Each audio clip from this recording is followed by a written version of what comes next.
मुख्यमंत्री फडणवीसांनी अजित पवारांवर देखील आरोप केले होते असं आदित्य ठाकरेंनी म्हटलंय। भाजप नैतिकतेचं खोटं ढोंग करत आहे असं देखील आदित्य ठाकरेंनी म्हटलंय। अमरनाथ आणि अकोटमधील युतीवरून आदित्य ठाकरेंनी हा निशाणा साधलाय। सत्तेसाठी भाजपशी कुणाशीही युती सुरू असल्याचं देखील आदित्य ठाकरेंनी म्हटलंय। यश मिळतं आहे, प्रतिसाद पण चांगला मिळतोय, काय सांगाल? उत्साह बघा तुम्ही, सगळीकडे जल्लोष आहे, जोश आहे, जिंकण्याची जिद्द आहे आणि सगळ्यांना माहिती आहे की सर्वात महत्त्वाची निवडणूक मुंबईची अस्मितेची आहे। बरोबर आहे। तुम्ही मगाशी भाषणामध्ये पण उल्लेख केलात की भाजपने MIM सोबत आणि काँग्रेस सोबत सुद्धा युती केलेली आहे। आज मुख्यमंत्र्यांनी त्याला सुद्धा उत्तर दिलेलं आहे की आम्हाला युती मान्य नाही, अशावरती कारवाई होईल। काय उत्तर असेल? असं एकेकाळी त्यांनी अजितदादांबरोबर युती मान्य नाही असं सांगितलं होतं, पण भाजप सगळं काही करते। आपण पाहिलं असेल TDP बरोबर त्यांनी एकमेकांवर खूप आरोप करून युती तुटलेली, परत ते आले। नितीश कुमारजींबरोबर पण युती तुटलेली, परत ते आले। सगळीकडे भाजप नैतिकतेचं खोटं ढोंग करते, पण युती करत जाते, सत्तेसाठी कोणाला चिकटतं। संतोष सुरे असं म्हणाले होते की आज वरळीमध्ये आम्ही प्रचार केला नाही म्हणून दोन ह्यांचे बळी दिले गेले, त्यामध्ये माझा एक होता। जाऊ दे ना, आता गेलेत त्यांच्यावर काय बोलायचं आपण। बरोबर आहे। काय सांगाल, पुन्हा एकदा ठाकरे ब्रँड या ठिकाणी मुंबई महानगरपालिकेत दिसेल? वंदनीय हिंदू सम्राट बाळासाहेब ठाकरेंसाठी आणि उद्धवसाहेब आणि राजसाहेबांसाठी आपण पाहताय लोक वेगळ्या प्रेमाने रस्त्यावर उतरतात आणि आम्ही लढाई लढतोय ती मुंबईसाठी लढत आहोत। बरोबर आहे। दोन्ही ज्युनियर ठाकरे पुन्हा एकदा मैदानात दिसत आहेत, काय सांगाल? काल पण तुम्ही एकत्र होतात। आता शेड्यूल जसं मॅच होते, कारण अमित कुठे एक रूटवर आहे, मी दुसऱ्या रूटवर आहे, उद्धवसाहेब राजसाहेब पण वेगळे वेगळे रूट्सवर आहेत, पण हेतू एकच आहे, मुंबई वाचवण्याचा। बरोबर आहे। साहेब, दोन्ही साहेबांच्या सभा एकत्र पाहायला मिळणार आहेत, कसं बघता चित्र? आहे, सगळे उत्सुक आहेत ना, सगळेच उत्सुक आहेत। नक्कीच। आदित्य ठाकरेंच्या मतदारसंघात एकनाथ शिंदेंनी आज रोड शो केलेला आहे। वरळी कोळीवाडा ते लोअर परेलच्या बावला मस्जिदपर्यंत हा रोड शो करण्यात आला। वरळी भागातील महायुतीच्या उमेदवारांच्या प्रचारासाठी हा रोड शो जो आहे तो पार पडला।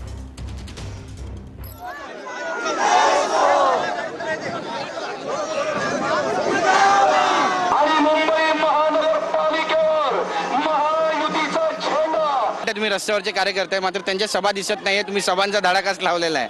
आता सभेला त्यांना भीती वाटते, माणसं येतील की नाही, त्यांना पराभव दिसू लागलेला आहे आणि त्यामुळे त्यांनी शस्त्र खाली टाकलेले आहे असं मला वाटतं।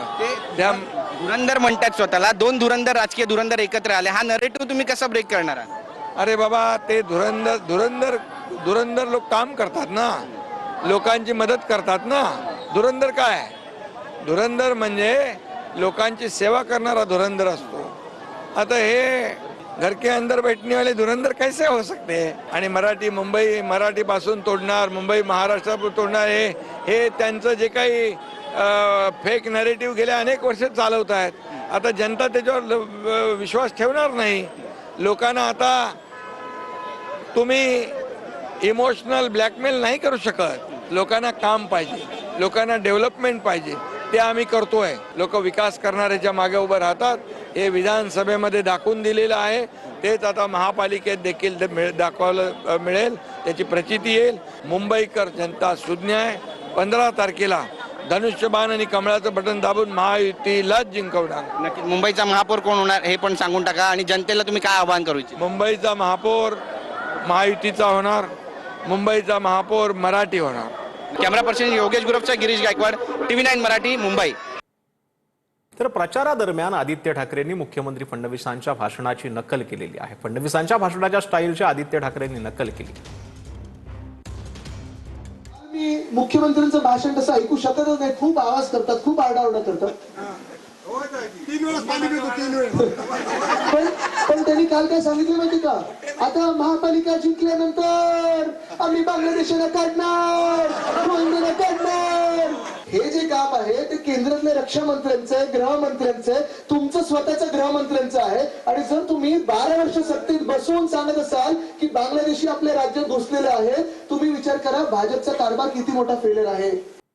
अमरावती महानगरपालिकेवर भगवा आणि धनुष्यबाण दिसणार असं उपमुख्यमंत्री एकनाथ शिंदेंनी विश्वास व्यक्त केला। अमरावती शहरातील कचऱ्याची समस्या दूर करणार असं शिंदेंनी आश्वासन दिलं। या सगळ्यांचा भगवा आणि महाराष्ट्राची शान असलेला धनुष्यबाण, हा धनुष्यबाण या महापालिकेवर आणि भगवा फडकल्याशिवाय राहणार नाही। या ठिकाणी कचऱ्याची मोठी समस्या आहे। कचऱ्याची विल्हेवाट लावण्याचा प्रकल्प गेल्या अनेक वर्षापासून प्रलंबित आहे। वरती लटकलेल्या वायरी पाहत होतो आणि हे सगळ्या वायरी, या तारा ज्या आहेत, अंडरग्राऊंड झाल्या पाहिजे अशा प्रकारची देखील या भागातली परिस्थिती आहे आणि मागणी आहे. ती देखील या ठिकाणी पूर्ण करण्याचं काम आपण करू. नवनीत राणाकडून पुन्हा एकदा युवा स्वाभिमानच्या उमेदवारांचा प्रचार करण्यात आलेला आहे. नवनीत राणांच्या भूमिकेमुळे भाजपा कार्यकर्त्यांमध्ये नाराजी असल्याची माहिती मिळते. भाजप विरुद्ध युवा स्वाभिमान अशी लढत असताना भाजपच्या नवनीत राणांकडून विरोधी पक्षाच्या उमेदवाराचा प्रचार केला जातोय. तर भाजपा विरुद्ध कुठल्याही उमेदवाराचा प्रचार करू नका. कमळाविरुद्ध प्रचार करणारा कोणताही मोठा नेता असो ते पक्षाला मान्य होणार नाही असं चंद्रशेखर बावनकुळेंनी म्हटलं. नैसर्गिक युती व्हावी असा विचार केला होता. आम्ही तशा जागाही सोडलेल्या, त्या ठिकाणी कमळाचा काही उमेदवार टाकला नाही. पण रवी राणाजी यांनी अनेक ठिकाणी कमळाचे विरुद्ध उमेदवार टाकले आहे, तर त्यांनी ते नको टाकायला पाहिजे होते असं आमचा अपेक्षा होती. प्रत्येकाला घोडा मैदान समोर आहे.